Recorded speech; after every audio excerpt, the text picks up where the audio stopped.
Joker, Folie, Deux. God, that's a terrible French accent I put on there.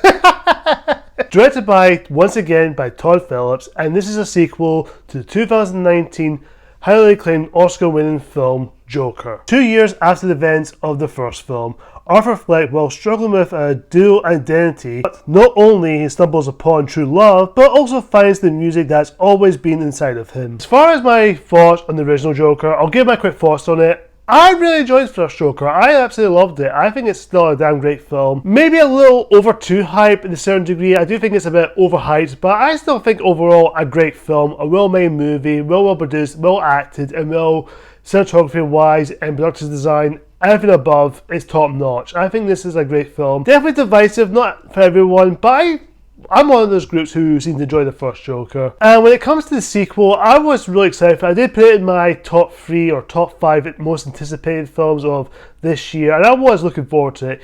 Even though I don't think we really need a sequel, but I was kind of open to a sequel, even though I would like to see where it goes and see how things play out. That's what I like to do. I'm very optimistic when it comes to these things. If it's a sequel or a prequel or a remake or reboot or whatever, I want to be optimistic. Even if it's unnecessary, I can always willing to give the filmmakers or studio to put some effort to it. And I saw this last night, and I'm happy to confirm that this film is a big, huge disappointment. I have to say this now, guys. Joker Folie Deux is one of the most disappointing and one of the most jarring, unexplained, why is this unnecessary to be made? Now, don't get me wrong, there is some good things about Joker. There are a couple of positives. I will get into that. I will get into the positives before I go into my biggest issues with this film. The acting all around is good. I think Joaquin Phoenix is great, as always.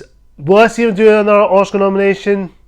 Probably not, but his performance is still there. I think Joaquin Phoenix does a great job. Like he did in the first film, he definitely got that character, and he's very passionate about it, and I do really respect him for trying to make the best movie he can, despite the script and story-wise, what I'll get to in a moment. But I think he did well as Arthur. I think he did a good job here.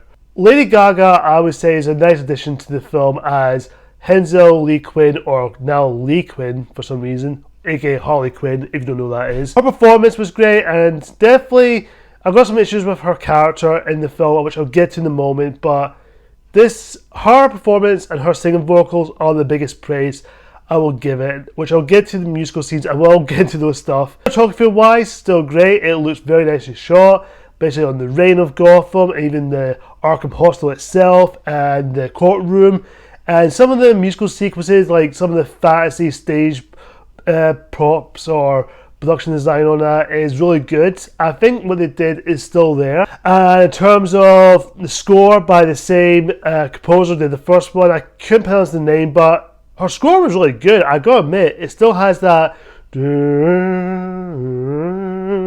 violin music, which is just beautifully haunting. Still there. I liked it. Costume designs, makeup, good, great, top quality. But that's my positive stops. Now, my biggest issue with Joker Folie Deux is, I know many people point out this is an unnecessary sequel. Now, I'm one of those guys who was willing to give this movie the benefit of the doubt, because yes, looking back on the first one, the way it ended, it does feel like it doesn't really need a sequel. It doesn't need to follow up on certain stuff and certain things they developed, because after Arthur became Joker, which I don't want to spoil, but I think if you've seen the film, you know what I'm talking about. But keep it non-spoiler for us now. I might do maybe another video on the spoiler ending, just the ending itself. As far as this goes, I found this story to be very, very flat, very boring. It's mostly like a retread from the first film. It's just a same beat for beat, relying on like what happens in the first film. It doesn't really stand the stories on its own. Now look, I'm aware you need to let audience know this is set in the same after the first film, which I'm okay with that. If you do it in a way it's serviceable and not just to keep on relying everyone to say, oh, remember this scene, or remember you did that, or oh, this scene or that. But if you're going to do that, do it in a way it's serviceable but still tell stories on its own. That's the biggest issue. It's the story. It's very flat and uninspired, and very, really dull and lackluster. It just doesn't work. It just doesn't feel like it stands on its own identity, and this is the biggest issue with it, is its own identity, what this film is trying to be or what it's trying to convey. It's trying to be a courtroom drama, and it's trying to be a musical-ish or a mini-musical, and it's also a romantic story, a love story between Joker and Harley Quinn. It's trying to be all in one, but it doesn't really develop or get into the characters or the emotional beat to it. It just doesn't feel earned. It doesn't feel like it's there. I just feel like it's just one quick boom, that's it. It was just there to be thrown in there. As far as our performances, everyone's great. Like Gleeson as the security guard, he was good, he was there. Most of the characters are just there for the most part. But the biggest insult is Harvey Dent, played by Henry Lotry. I hope I pronounced the actor's name, I do apologise. His performance was good, I'll give him that. He does look great as Harvey Dent. Just there as giving his speech in the courtroom. There's not much him into as a character. Maybe we could have done a little bit more of him. But Harvey Dent, come on. He's a big character for Batman. You're going to have him do something, not just stand about in the courtroom. You could have done so much more of that. Another big insult, Lady Gaga is underused. I found Lady Gaga's Harley Quinn not that interesting. Now look, I'm not blaming Lady Gaga. Lady Gaga is great. I can always praise her for her performance here and her vocals, which we'll get to in the musical moments, but it just felt like she was just there to be supporting Joker. Yes, you do get her backstory a little bit about her father's abuser and, of course, how she burned her parents' apartment down, which there is something there, but there's not much to her as a character. She's just there, just being all like a main character. And that feels like, even though she's been advertised in the posters, the marketing, and I was hoping she would get something to do, but she was wasted. I feel really bad for Lady Gaga, and I do feel really bad for it. And as you guys want to know what I think of the musical sequence, the musical sequence is fine. It's alright. It's decent enough. Thing is, the musical sequence doesn't feel earned. It didn't feel like it has to be there. Now look, I don't mind doing something new to make something fresh for the film or for the sequel or a certain genre. Go for it. I'm all for it. Just do something good with it. If it's right for the storytelling and the characters and the situation they're in, it just doesn't work. It just felt out of place.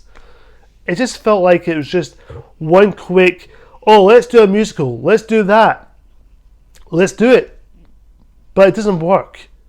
It comes across as Moulin Rouge type of thing, where a character sings, which, by the way, it's not like any original songs. It's just songs what we all know from back in the 80s or something, or 70s. Like Once in My Life of Stevie Wonder, What the World Needs Now is Love, Sweet Love, and certain songs and certain soundtracks that doesn't really fit into this movie. I appreciate for its admiration for the film, but here it is. It's just another, just felt like it's a filler movie for the musical element. This is kind of like a Moulin Rouge ripoff. I wouldn't call it a Moulin Rouge ripoff. The reason why Moulin Rouge works, because at least it fits those songs, like these cover songs that Moulin Rouge do.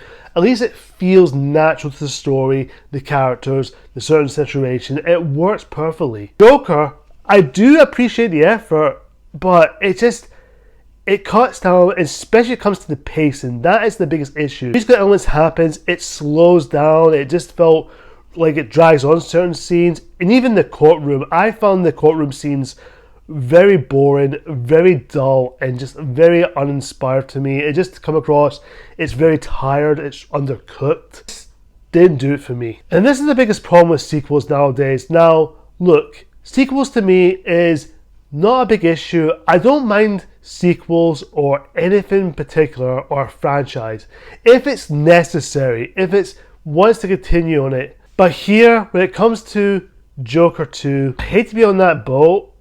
I don't think it needs a sequel. The way the first one ended, it ended perfectly. It feels like Warner Brothers or Hollywood execs from Hollywood and California must have saw the success how it made them on the box office. It must have thought, okay, let's do this again.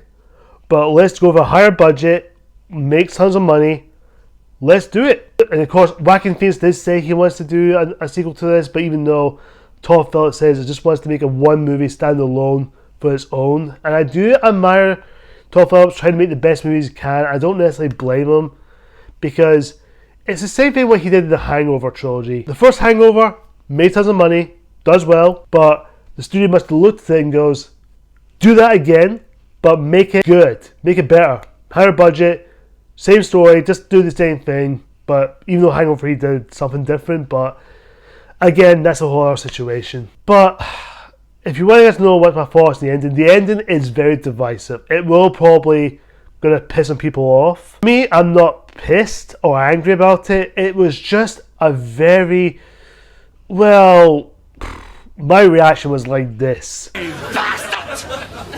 I'm done. Joker Folie Deux is not a bad film per se. I didn't think it was atrocious. It wasn't a disaster, but I was left underwhelmed. The moment I left that cinema screen and went outside, I was underwhelmed and so disappointed. I wanted to like this movie, guys. I do.